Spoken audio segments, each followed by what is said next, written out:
Sanibonani molweni dumelang absheni ndawini dimachironi elamiki igama nguLondeka wakaKheswa uNozulu intokazi enhle ngobumnyama sinibingelele sinamukele ohlelweni lwethu lweDream on TV la sisuke siniphathele khona abantu basendaweni yaseMzimkhulu abenza umehluko kuyo indawo yangakubo. Namuhla ke siniphathele umnumzane uSbonelo Nomvalo ongummeli owakhulela khona endaweni yaseMzimkhulu wafunda amabanga phansi la esikolweni iIbisi Junior Secondary School. Wanquma ukuthi ke namuhla ufisa ukuhambela sona lesikole enza kuso amabanga aphansi abuyisele phela emphakathini la ebeyonikela khona ngeuniform ezinganeni ezingu10 eziswele. Okwamanje ke ake sinithathe sinikhombise ukuthi kwenzakalani.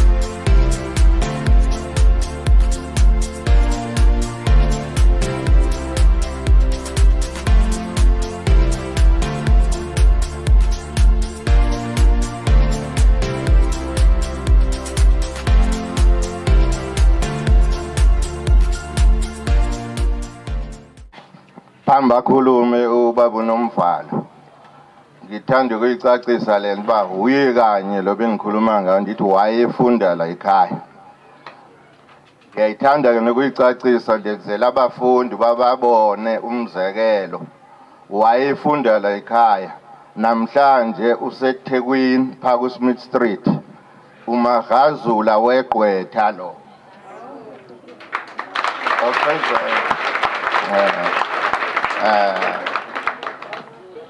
Owesibini ke akaphumelelanga ngenxa yempilo. Khona umuntu la ebesivame ukumbona ku-TV ku-Generations ngenye game abe kuleyanto okuthiwa uDurban Gen okuthiwa uSizwe Chemani owayefunda la ekhaya naye. So yibo ke laba osingaye abenze kwaba nje namhlanje la ekhaya. Enkosi. Lo omela igama uSbonelo kaNomvalo owayefunda la ekhaya from grade 1 to grade 9. So we owe our being kule skolo ngoba isona isikole sasenza ukuthi sibe abantu. Sathi masixoxa nomfowethu uSizwe sixoxa ngokuthi singanikela kanjani emphakathini. Sazofika nento ethi abantu abaningi mase behambile la ekhaya baye ema-high school mase becinga ngokuthi banikele back bacabange ukuthi bayonikela ama-high schools bakhohlwe ukuthi kune-primary enza ukuthi baze bafikelele ema-high schools. So saba nento ethi lesikolo has been neglected for a very long time. Sathi asike sizame lento si-initiate sibone ukuthi izophumelela yini. So sifuna ukubonga nje kakhulu uqala ngokuthi uthisha uMbewana ayamukele i-initiative mangabe sithi we want to extend our hands to the poor. We are not doing this because we've got a lot of money that is lying in our accounts, but we are doing this because we want to make a contribution and because we have been there. Siyazi ukuthi chaza ukuthini ukuthi uye esikoleni ungafocus ngenxa yokuthi awunayo i-confidence because you have a torn uniform. So we also want to share our testimonies. Sisho ukuthi for you to become successful in life, you don't have to be coming from a rich family. Till now we are not coming from rich families, but because we had a dream from the early ages, sikwazile ukuthi empilweni sikwazi ukuthi siphumelele. Ungacabanga ukuthi mawuya esikolweni you are doing a favor for your parents or you are doing a favor for your teachers. Othisha ngisho ngathiwa kufele isikolo sonke. At the end of the month they are going to get their salaries. We were known for many things la esikolweni sasicula, si-actor noku-actor. And we were very enthusiastic and active esikolweni because sasiyingane ezasine-dream. Sasiyingane that had a commitment with the future. So nakunina ke bantu bami it's possible. Be disciplined esikolweni, ulalela uthisha, ulalela umzali, instruction kamzali. Nani bazali nibalekelele othisha because it doesn't mean ukuthi umntwana mase esikolweni uthisha yedwa one responsibility of ensuring ukuthi umntwana does perform academically. Also, as a parent, we have a responsibility. Awukwazi ukuba nengane, but you have never gone through his books ubone ukuthi uperforma kanjani esikolweni. Akwazi futhi ukuthi othisha amabe discipline ingane esikolweni kube yinina kuqala who come in defense of your children, because othisha abanayo enye motive ngaphandle kokuthi ingane zenu zibe successful. Ngiyabonga kakhulu.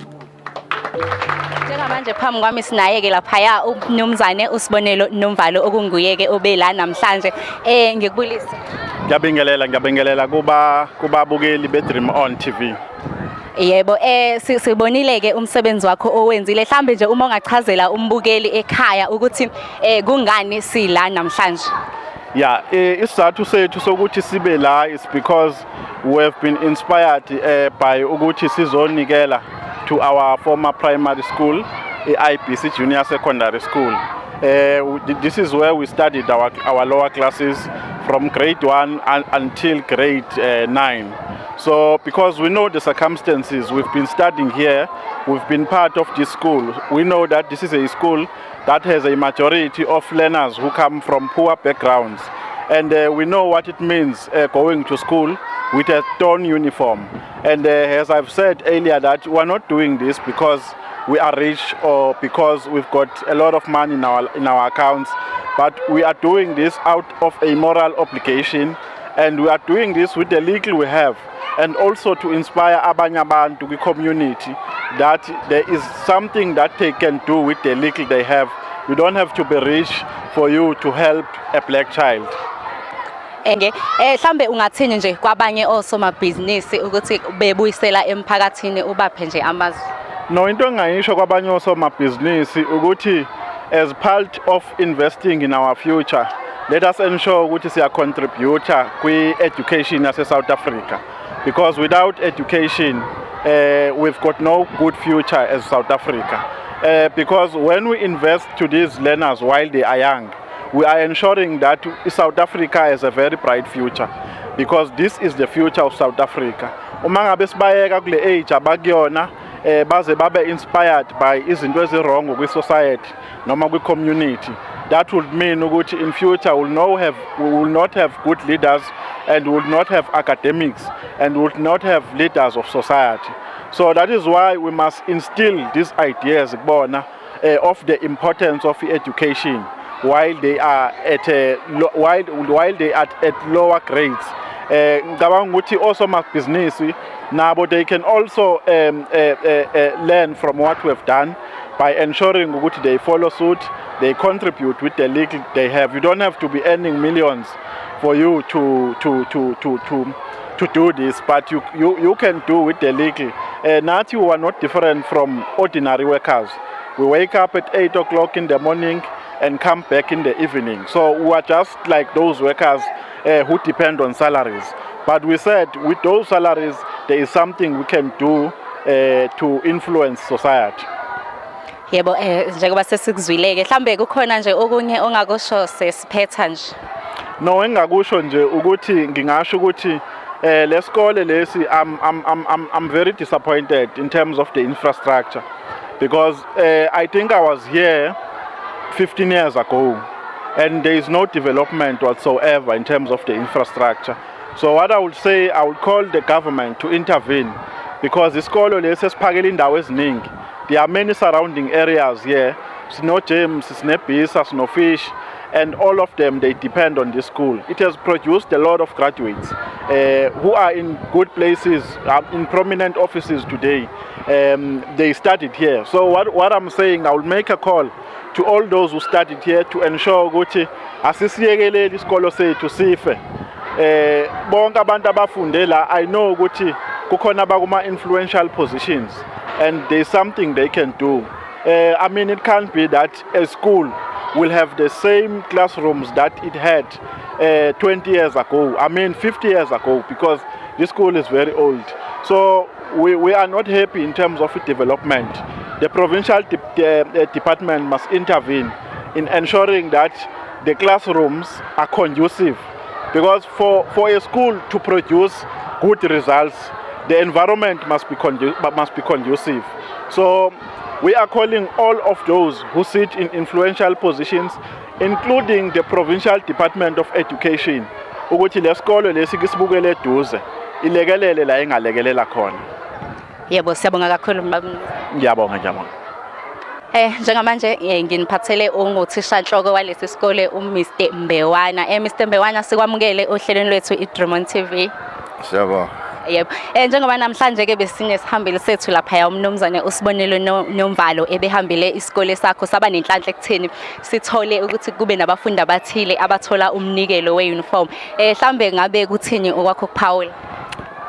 Okokuqala nje mangibonge ubaba uNomvalo noSizwe Chema ngento abayenzele isikolo sase Ibisi. Lento abayenzile angathi bangayenza nakwabanye. Ikakhulukazi njengoba benzela abantwana bomuntu omnyama, abantwana abahluphekile abakhengela iuniform. Sithande kakhulu kwelento SGB nabazali nabantwana bala ekhaya. Yebo, so mase nje ngikubuze mhlawumbe umbuzo wokugcina ukuthi ngabe khona yini okunye office ukusho mhlambe njenganothisha nhloko okunye office ukeda kuloko bosukushilo. Njengoba beseke watsho ubaba uNomvalo, isikolo lesi sidala, si over 50 years old. Singahalela nathi iDepartment of Education ike isi renovate kahle sibe sihle yengeze nama class ngoba sinabantwana abaningi kakhulu kule sikole. Yebo, siyabonga kakhulu. Njengamanje sinomem Mzondani ongomunye wothisha balapha ekhaya. Mem Mzondani sikubingelele sikwamukele Durban TV. Yebo, ndiyabulisa sisi. Yebo. Sizobona ke mem ukuthi nje kade kula kunebafundi bebethola umfanisano ukuthi siqale lapho ukuthi akubona bonke abafundi abathe bahlomula. Mhlambe uma ungachazela nje umbukele ekhaya ukuthi abanjani ebebehlomula futhi bebekhethwa kanjani. Enkosi, okokuqala abantwana xa sisebenza ngabo sibabona befana singothisha. Esiye sikwenzeke siqale simbheke ngokwembonakalo yakhe emehlweni ethu bese senza ifamily background ukuthi ingabe uphuma ekhaya linjani, ingaba abazali ahlala nabo bayathatha entweni na. Senze kanjalo ke asivelanga nje sibabheke kuphela apha emaklasini kodwa siqale salandelele emva ekhaya ukuthi ingaba abantu ababaxhasayo ngokubancedisa ekufundeni banawo na amandla. Safumanisa ukuthi abakwazi ukufikelela kwizidingo zabantwana zonke njengoba bebafundisa kodwa nokuthi beperforma kahle nasemaklasini na okunye okusikhuthazayo sizama ukubakhuthaza ngokwenza lento ukuthi sibakhethe sibafake koluhlelo. Yebo, mhlambe amazwi akho nje owabhekise kuMr Nomvalo ungathini? KuMr Nomvalo sibonga kakhulu akwenzileyo ukuzotyala njengoba setshila ukuthi asingokuba usisigwili kodwa ucingele abazali ukuthi bakhona abazali abafana nabazali babantwana abafana naye ngendlela wakhula ngayo beno Mr Chemane. Sibonga kakhulu baqhubeke besenza njalo nakwabanye asebesebenza babefunda kwesisikolo sase Ibisi. Siyabakhuthaza usekuninzi esibhekene nabo, baninzi kakhulu abantwana esinabo abafana naba bebelishumi bebanikeza ngoba ikakhulu inselelo esibhekene nayo sinala ya community yasemixhasweni ebona abantu abaswele kakhulu, baninzi kakhulu abantwana abaphuma kule yamizi. So baninzi nabasafanayo naba siphosa inselelo kwabanye osomabhizinisi abakhona ekuhlaleni. Enkosi. Yebo, siyabonga kakhulu. Njengamanje sinolukholo umhlaba ongomunye othe abantwana bakhe wahlomula kulolu hlelo obulula. Sikubingelele sikwamukele ohlelweni lethu. Yebo sisi, ngiyaphila. Inkosi njani ko? Siyaphila njani? Mhlambe uzizwe unjani njengoba sazi ukuthi omunye nje ula umela abazali and omunye womntwana bommele uthe wahlomula kulolu hlelo?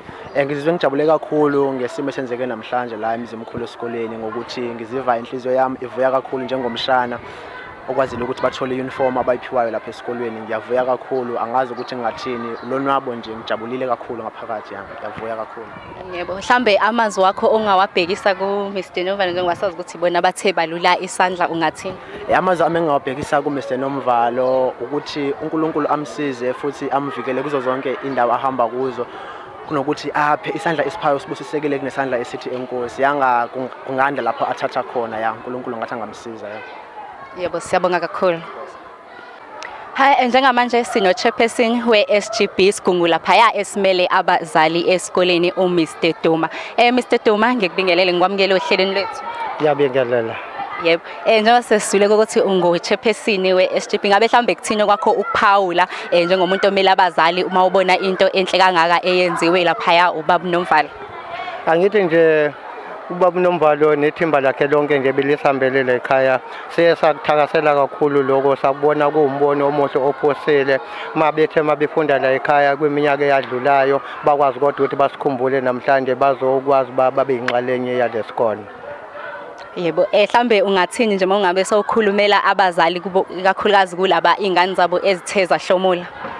Ngingasho nje ngithi lapha ebazaleni njengoba ke abantwana bebahlomula abalabo bazali akwaba ke bangathatha ingqalelo ekuthenini abantwana babo babakhuthaze bakwazi uba mabe bakhuthaza babe nekusasa elihle eliqhakazile ukuze lokho kuzobonisa iway forward nabo bazibone ngenye imini beabantu abakwazi uba babe negalelo emphakathini lapho sebethe bafunda baphumelele ngoba imfundo yona ibalekile nathi sabazali siyinqalenye ukuthi akungabe othisha kuphela abafundisa abantwana nathi nje sabazali asithathe indima lapho ukuthi sikhuthaze ukuthi sibambisane nothisha ukuze ikusasa lebantwana bethu la kulesikolo siqhubekele phambili. Yebo, siyabonga kakhulu. Alright, bekuyilo ke ebese ngiphathele kona osukwini esikoleni Ibisi Junior Secondary School. Sithathelele ithuba nje sibonge kakhulu kuSbonelo Nomvalo kade ehambisana lapha noBhekisizwe Mahlawe. Siyazi ukuthi azange simbone ubengekho kodwa ke ungomunye wabantu abathe bafaka isandla ke. Siyabonga kakhulu. Durban TV sithi siphinde sibonane ngokuzayo kanti bese ngishilo mina nguLondeka wakakheswa uNozulu intokazi enhle ngobumnyama. Dream on TV.